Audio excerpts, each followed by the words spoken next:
আসসালামু আলাইকুম ওয়া রাহমাতুল্লাহি ওয়া বারাকাতুহু। আলহামদুলিল্লাহি ওয়া কাফা ওয়া সালামুন আলা ইবাদিহিল্লাযিনা ইসতাফা, আম্মা বা'দ। সম্মানিত দর্শক শ্রোতা, প্রিয় দিনী ভাই বোন, আশা করি ভালো আছেন। আমি আলহামদুলিল্লাহ ভালো আছি। এই ভিডিওতে হাজির হয়েছি একটি বিষয় নিয়ে, তা হলো কোরবানির মৌসুম আসলে আমাদের প্রত্যেকের মনের ভিতরে একটি প্রশ্ন কাজ করে, তা হলো যে আমার উপরে কোরবানি ওয়াজিব হয়েছে কিনা।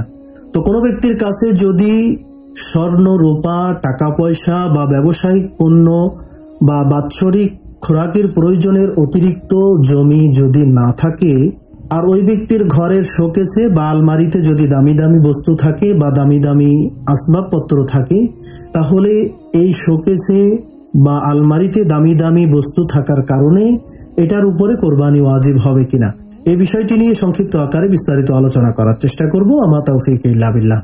Holi star presents.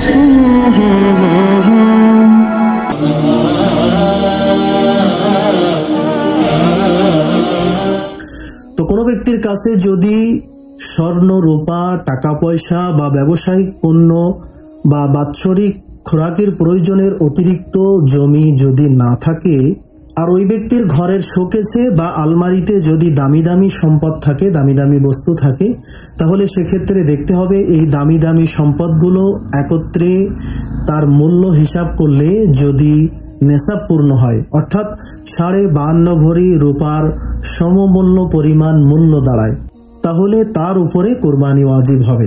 এই সম্পদগুলো তাকে হিসাব করতে হবে এবং নেশাব পূর্ণ হলে তার উপরে কোরবানি ওয়াজিব হবে এবং তাকে কোরবানি আদায় করতে হবে। কিন্তু আমাদের সমাজের অনেক ঘরে এমন দামি সম্পদ থাকা সত্ত্বেও তারা কোরবানি আদায় করে না।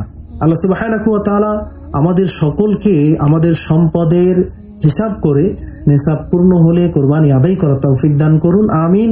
শেষ করার আগে সকলের কাছে একটি অনুরোধ, ভিডিওতে একটি লাইক এবং মন্তব্যের ঘরে আপনার গুরুত্বপূর্ণ মন্তব্য পেশ করতে পারেন। আপনার লাইক এবং কমেন্ট এই ভিডিওটি আরেকজন মুসলিম ভাই বোনের কাছে পৌঁছাতে গুরুত্বপূর্ণ ভূমিকা রাখবে ইনশাআল্লাহ। জাযাকাল্লাহু খাইরান। আসসালামু আলাইকুম ওয়া রাহমাতুল্লাহি ওয়া বারাকাতুহু।